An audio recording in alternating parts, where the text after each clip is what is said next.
So good morning everyone. I welcome you all to 5am Correct Prelims series में. So in today's session the topics uh, we are going to discuss. Let's see the first topic. Consider the following statement about Jallikattu. It is a sport conducted as a part of Mattu Pongal, the third day of the 4-day long harvest festival Pongal. It is typically practiced in Indian state of Tamil Nadu. Jallikattu is believed to be a tradition practiced since at least last 2005 years. तो यहाँ पे आपको correct बताना है. So Hindustan Times की news है जल्लीकट्टू के बारे में आपका आया था. Honourable Supreme Court allows Maharashtra to resume traditional bullock cart race. So the term Jallikattu come from Tamil term salli kasu which means coins and kattu which means package tied to the horn of bull as prize money.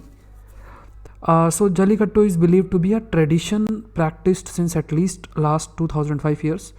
Cave painting as old as 2005 years have depicts a man trying to tame a bull have been found by archaeologists. Jallikattu in the present form is believed to have played first between 400 to 100 BC.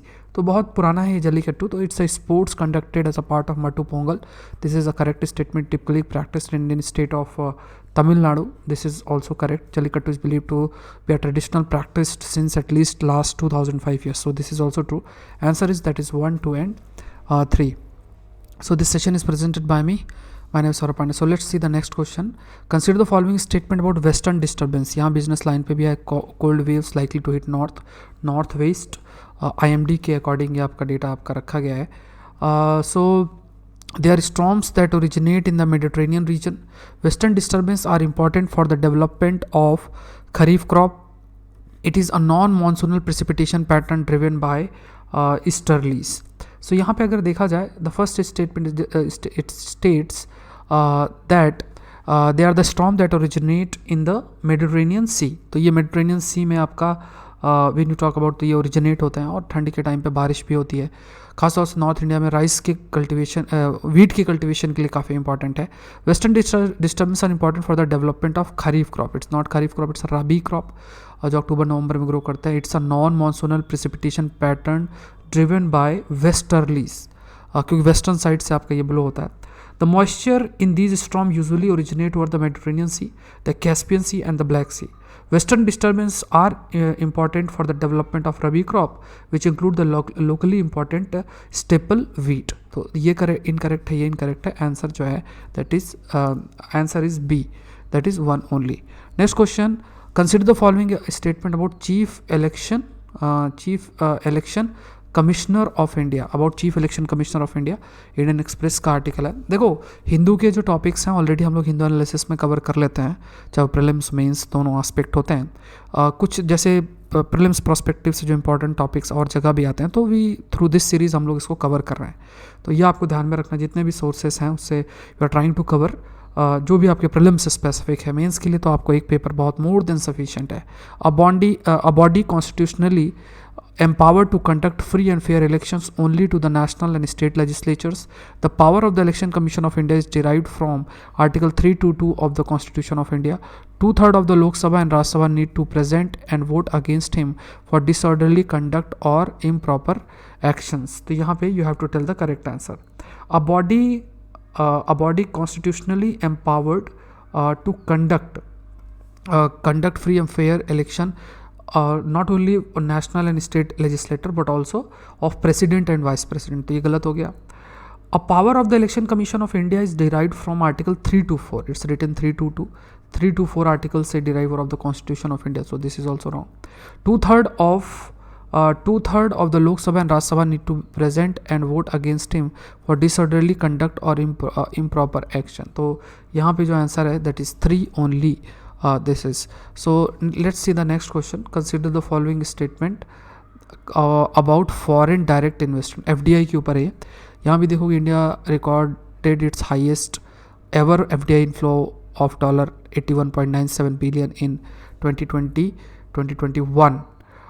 So we can say FDI not only bring money with them but also skill, technology and knowledge.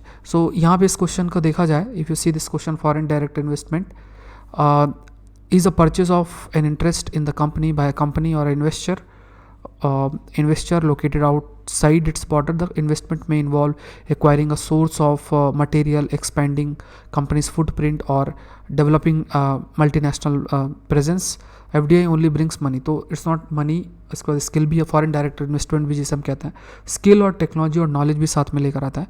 FDI की जब बात करता है तो FDI आपका जैसे greenfield अगर होता है, ग्रीनफील्ड इन्वेस्टमेंट होता है तो उसमें नया पूरा इंफ्रास्ट्रक्चर आपका डेवलप होता है, या फिर एक सर्टेन लेवल विद कंडीशन, अगर वी कैन से एक सर्टेन लेवल ऑफ शेयर्स भी जब एक्वायर कर लिए जाते हैं, इन द सेंस जो स्टेक्स है वो एक्वायर कर लिए जाते हैं, so that is also equivalent to foreign direct investment. So here this statement is right. Here also we can say acquiring a source of material, expanding company footprint, or developing a multinational presence. ये दोनों आपके statements हैं. This statement is wrong.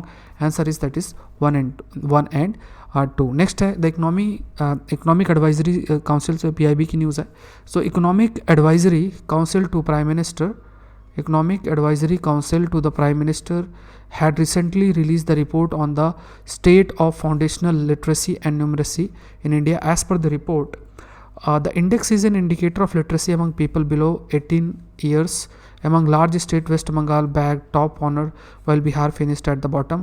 The index include 5 pillars. They are educational infrastructure, access to education, basic health, learning outcome, and governance. So you have to tell the correct answer. The index is an indicator of literacy among the people below 10 years. It's not like 18 years. ये ज़्यादा हो जाएगा.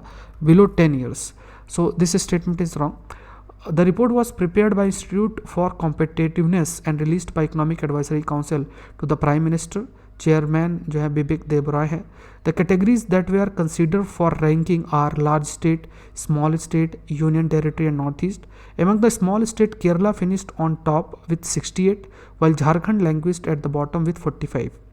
Lakshadweep 42.96 and Mizoram 51.64 were top scoring region of Union Territory and Northeastern States category respectively. Ladakh has featured at the bottom in the list of Union Territory, while Arunachal Pradesh came last in the Northeast category. So ये facts हैं, आपको थोड़ा सा जो है ध्यान में रखना है.